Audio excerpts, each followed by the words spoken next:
Amém, irmãos? Jesus é o Senhor. Hoje eu vou compartilhar uma porção do alimento diário. Nós estamos desfrutando desse volume aqui.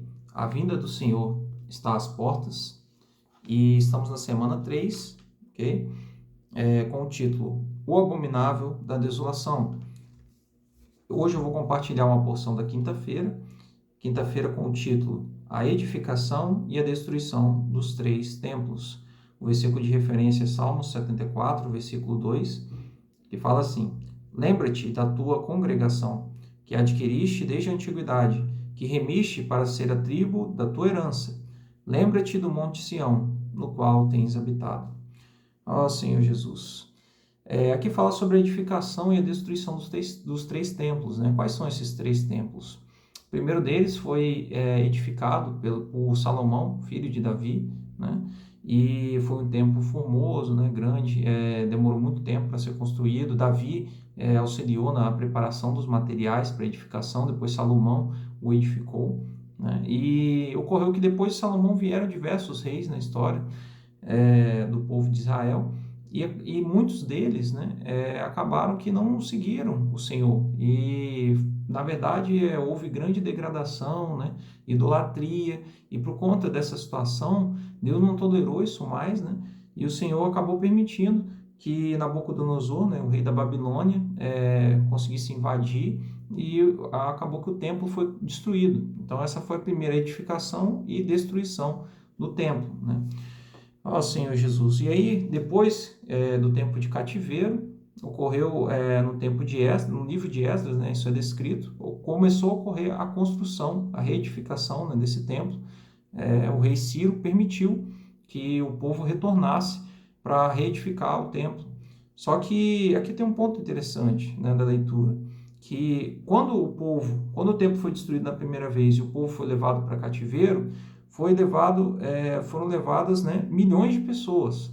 Porém, no momento que, muitos anos depois, né, que o povo pôde retornar para a reconstrução do templo, retornaram apenas 50 mil para Jerusalém, né, com a finalidade de edificar o templo e a cidade.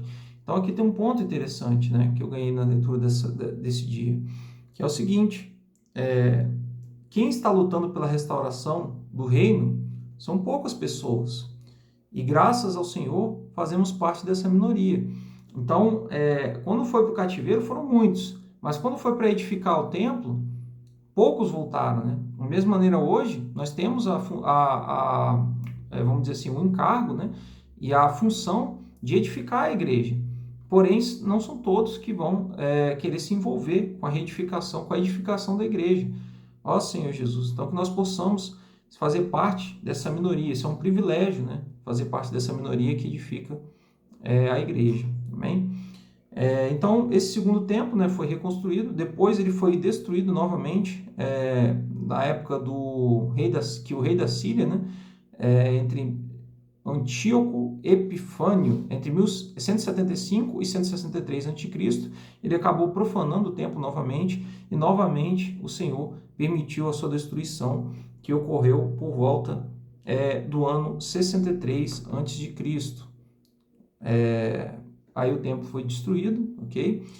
Novamente ele foi reconstruído, agora a terceira construção dele, por isso que fala o título de hoje, né? A edificação e a destruição dos três templos, né? E todos esses foram no mesmo lugar. E aí a terceira construção que ele foi chamado de Templo de Herodes, começou no ano 19 a.C., e esse foi o templo que o Senhor Jesus visitou, né?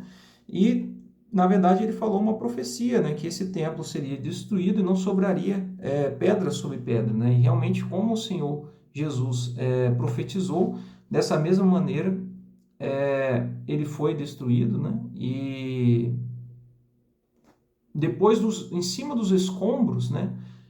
Em cima daquela base, vamos dizer assim, foi construída uma mesquita muçulmana, que é a cúpula da rocha ou o domo da rocha, que ela pode ser vista até hoje quando as pessoas visitam, né, Israel.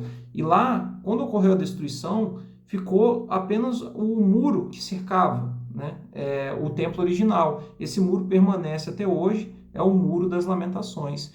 Porém, em cima da base onde foi destruído o templo, foi construída uma mesquita. Nós sabemos, né, que um novo templo vai ser reconstruído nesse novo local, né? Porém, ele só vai ser reconstruído quando quando tiver, né, ocorrendo os acontecimentos do fim dos tempos. O que vai acontecer é o seguinte, né? Vai haver um homem forte e influente que vai fazer uma aliança com o povo de Israel, uma aliança de 7 anos. Essa aliança vai permitir a reconstrução do templo, porém, essa aliança vai ser quebrada num determinado momento e aí vamos começar, né? Vai ser o período da grande tribulação.